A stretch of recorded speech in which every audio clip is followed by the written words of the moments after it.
right, welcome to English 11. I am your instructor. My name is Kylene Bromley, and you can address me as Kylene when you email me. If you do email me, make sure you go through the Canvas app. You're going to get an easier, quicker response. The other stuff gets lost in the mail. All right. So since we're doing intros this week, I'm going to give you a little intro on who I am. I've been teaching since about 2005. I used to teach at Chico State. I now teach at Butte. I love it. It's actually been my dream to teach at Butte College, so here we are.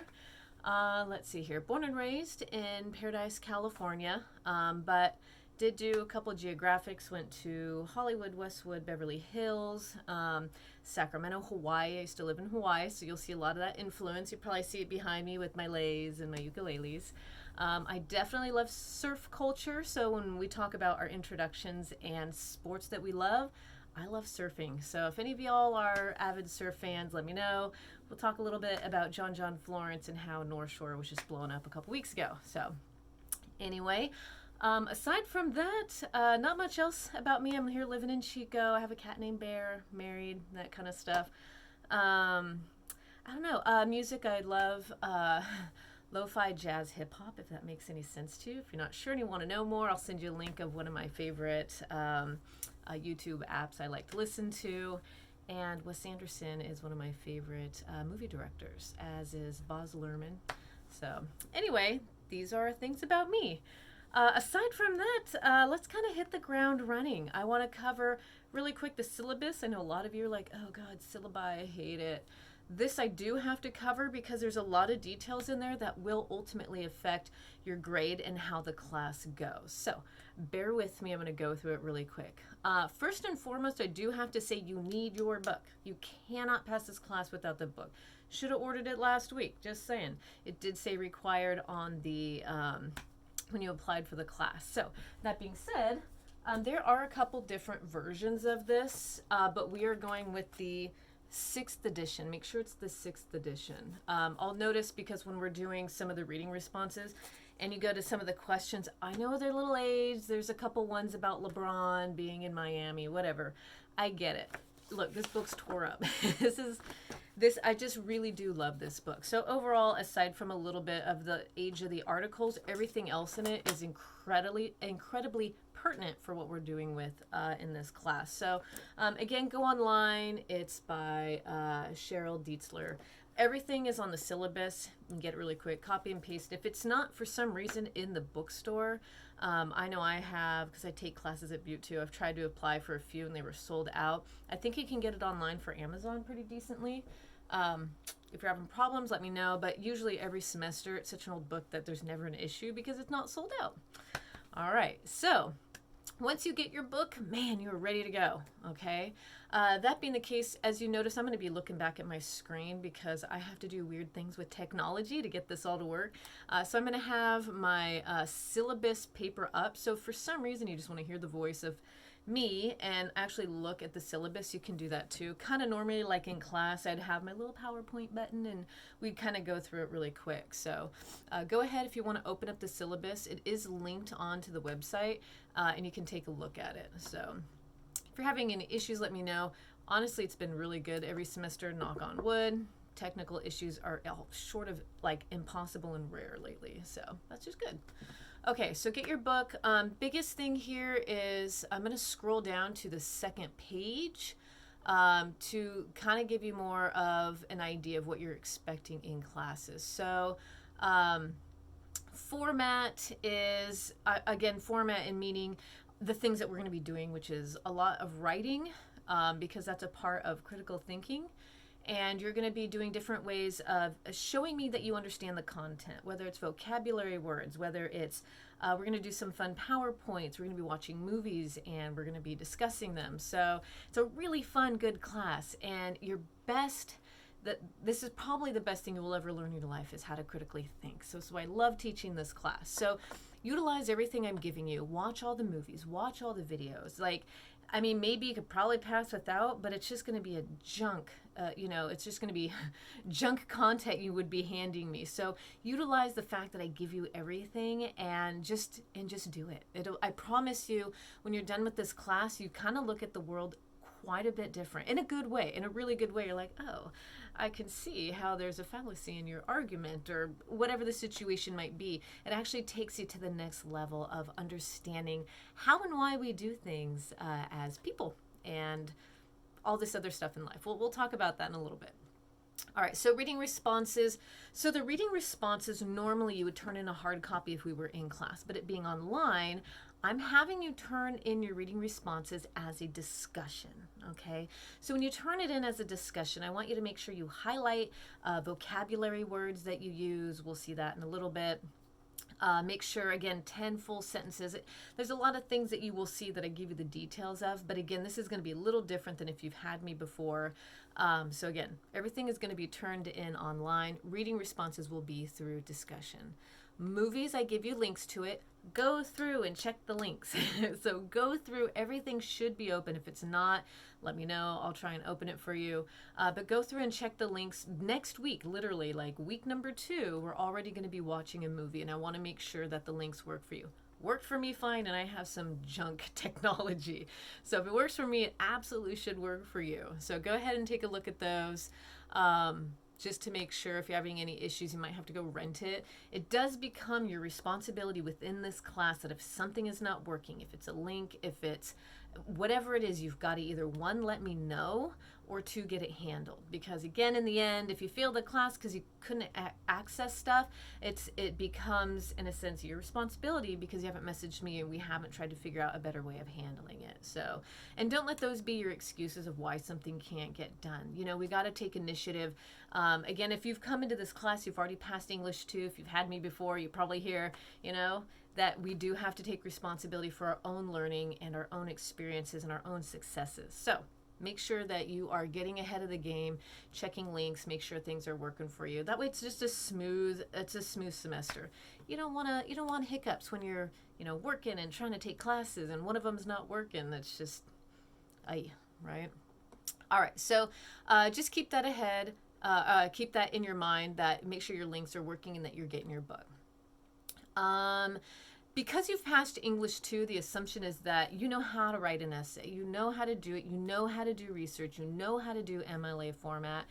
If you've taken me before, majority of the stuff we do learn in high school. I do know there's been some hiccups with the pandemic and the fires and the world burning, literally.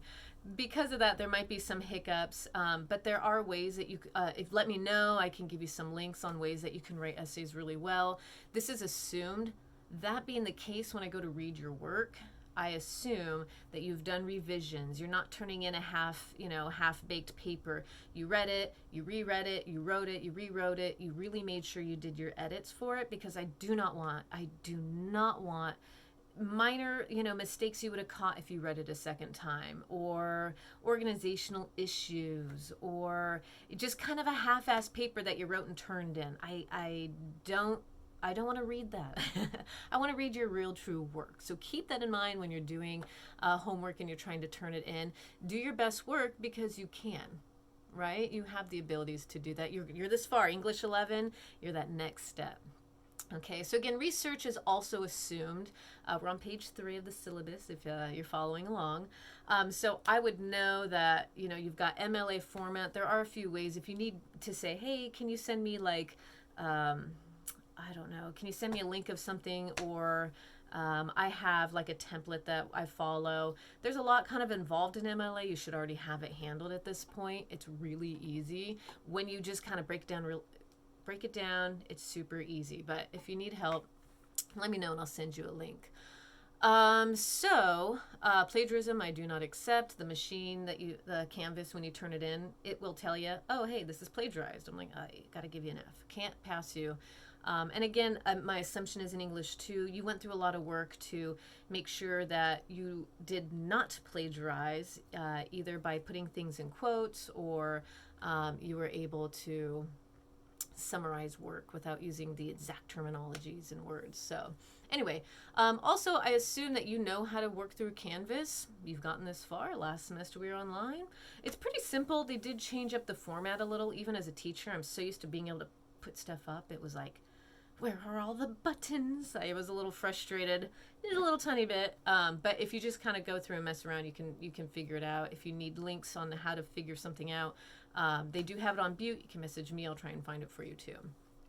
As a note, one, extra credit is not a component of this class. If you're farting around, you're not doing the work, and you're hoping that you can do some extra credit to get you to the next level, I don't do that. It's just, to me, I don't believe in extra credit. There might be something somewhere where I'm like, but honestly, don't anticipate that. Do not anticipate that. I think extra credit is garbage because you should have done the job the first time. So that's my stance on that as both a teacher and a student, right? Because then, Joe Schmo over here is not doing his work, does extra credit, and he's passing. It's like, oh, not that it's my business. It is not my business what other students are doing as a student.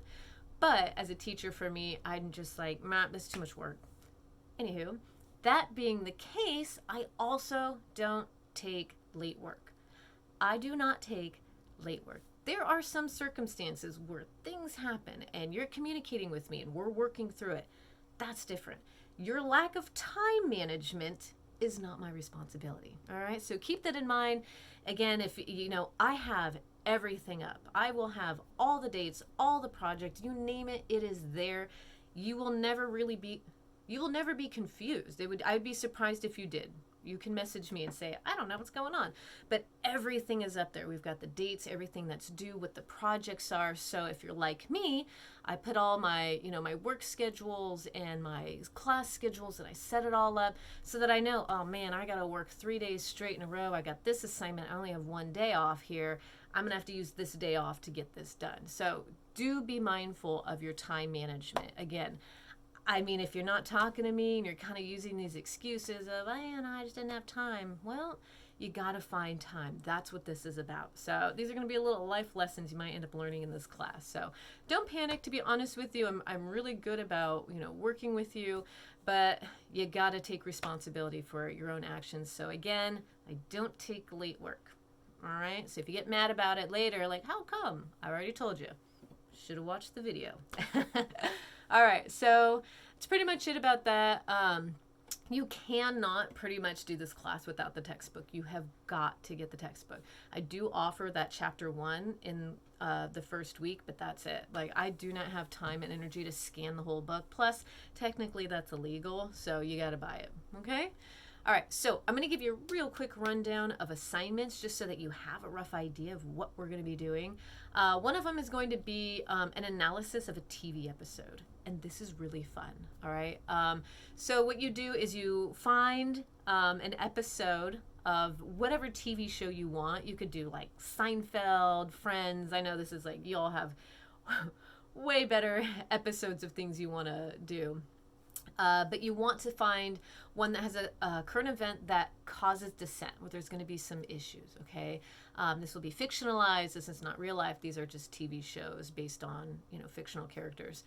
You'll need to describe the moral, ethical issue in the episode and analyze the stance of the characters in the plot. So I'll give you more details in that. You can read it in the syllabus. But the really fun part about this is you get to pick a show that you like and you watch all the time, and that you end up going and finding where these characters have these issues and how are they resolving and how are we using the vocabulary and what we're learning to show how these characters are reacting to the situation. Okay, so again, this will be covering chapters 1 through 3. It's going to be an MLA format essay, the huge, and you're going to be using a Word doc, so you're going to have to upload it. So I'm a Google Doc person. I love Google Docs, but I just download from Google Docs. The reason why I love Google Docs is if you do that, or I think Outlook is another one. They do offer Outlook for free if you are a Butte College student. I like those because when you go to save it or whatever, it's always automatically there. I personally have had issues with the Outlook through Butte, but that's just, it could be me, it could be my junk technology, so I prefer Google because knock on wood, it has been my go-to, so it's been very good. Another project we're going to do is on advertising, and for this one, I want you to analyze 3 ads, and then, again, with all the research that we're doing in the book, you're going to utilize this with the ads, and you're going to make a PowerPoint and you're going to send in links to the videos. You're going to have videos of ads, and you can, well, I'll give you more information. You can read it on here. The idea is for you to see how are these ads kind of manipulating us, right? When we talk about ways in which we, how do I say this? Manipulate isn't quite the word. When we get to that chapters 6 and 7, we'll talk a little bit more. I don't want to give it all away. But you're going to see how advertising does kind of change the way we think about a product or people or this or that, right? Okay, so that's a really good one too. Again, that's going to be a PowerPoint, which is really fun. I really like creating stuff. So I try and give you a little bit more in this class. Next, we are going to be reading, we're going to be doing an essay on social media comments. Ain't now the time for that. If you've been following, obviously, politics, everything going on, there's times you would go through the comments of what people are saying and incredibly fallacious arguments. Don't care what side. Just ridiculous. It's just, there's always this extreme, there's not this critical thinking aspect that's really should be coming from these comments. So anywho, I don't know if that's going to still be the case as we move forward. I feel like this last semester would have been a really good one for this assignment so that you could go, oh, I see how that statement is fallacious. I see how that's illogical. I see how these arguments are not wholly there, right? And so you're going to pick one of a social media thing. I don't know if Twitter would really necessarily be one, or even Instagram. Oh, no, actually, Twitter's great. Instagram, not too often do you see good arguments on Instagram. It mostly just looks like bots. So, you'd really have to show me something worth using. Anyway, you'll pick a post of one of these social media things, whether it's Reddit or whatever, and the 200 comments, and you're gonna fish through there and find some comments that really stick out to you, where you can utilize the readings that we've done. Okay, at the very end of the semester, we are gonna have a debate, and noting to have a debate, you need 2 people. So if you know you have 2 people, start reading the reading responses. You're gonna have to respond to them anyway. The reading responses, I think I kind of want to do the ads, the ad project as an upload so everyone can see your great work. So anyway, you keep an eye out, because at the very end of the semester, you're going to be working with a partner and doing a debate. You're going to be doing in a PowerPoint. You each will turn in your own project, but it's going to be this opportunity for you both to kind of pick a side of a thing and argue it. Okay, so you're already going to know who the winner is going to be, and normally in class you would stand up and you would argue with each other in a sense. Debate. Let me rephrase that. We're going to debate with each other on both sides using sources and citations and information like that. So it's going to be a little different because we're online, but it still should be fun because you get to do creative, and you're already going to know who the winner is in the debate, and that's how you would have done it in person. So it kind of works out a little bit. You just don't have to stand up in front of class sweating and uncomfortable. I guess that's kind of like how I am. I don't have to stand up there all sweaty and uncomfortable. All right, so you're going to have 4 vocabulary assignments. I have a whole list of it. It's going to be in the glossary. You'll see them in the assignments. You can click on them and see what the assignments are going to look like. And participation in class really is those reading responses. Those are going to be discussions and your peer responses. You need to do peer responses.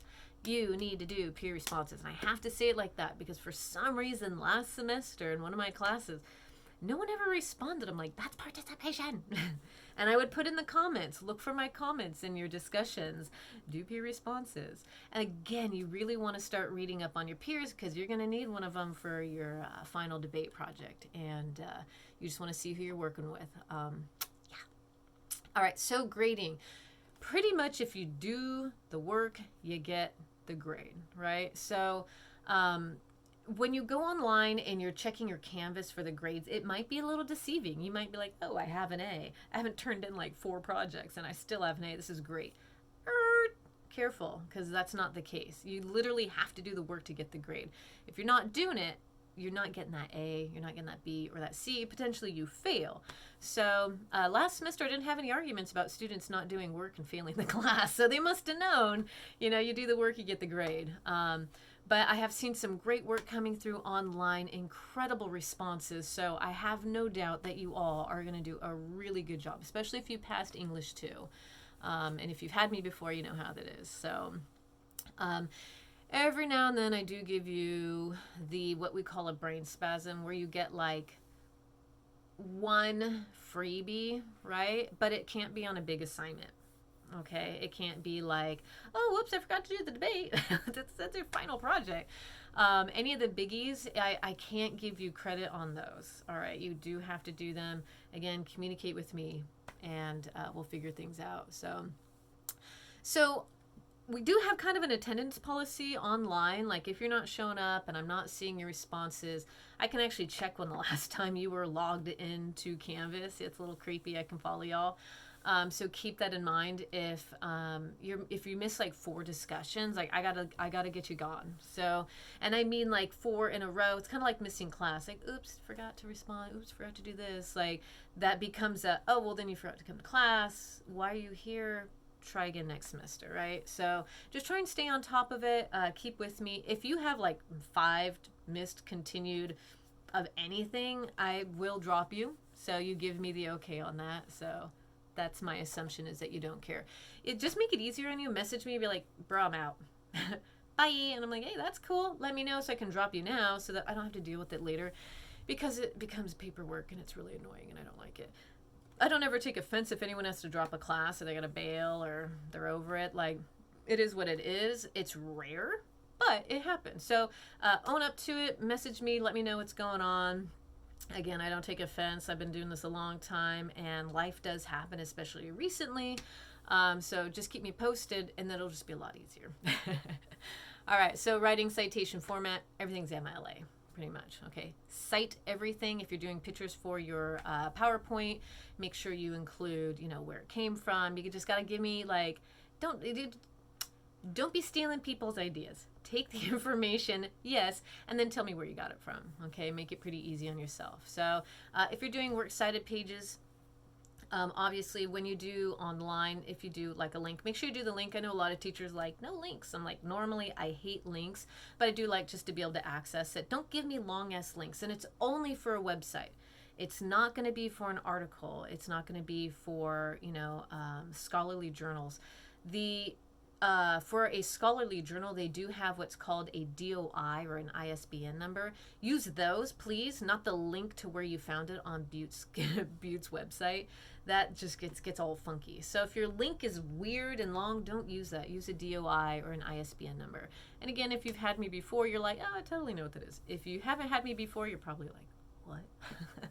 Let me know. I'll give you some links. We'll figure it out. So again, I cannot reteach all the things you should have learned in English 2.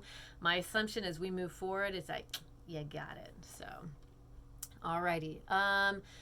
Pretty much the biggest thing in this class is, again, that we might, especially now with such a divisive country, have very, very polarized views or beliefs on a thing. I need you to come to class just going, you know what? Let's figure it out. Let's just be open. Okay. When it comes to discussions and responses to your peers, I don't need fights. I don't need arguments. We can have the discussions and we can have the debates. But again, this is a critical thinking class, meaning you are going to be utilizing what we've been reading in your responses. Okay. Like having, deep, thorough conversations. And remember, anytime you say something about your side and what you would want or what this statement is,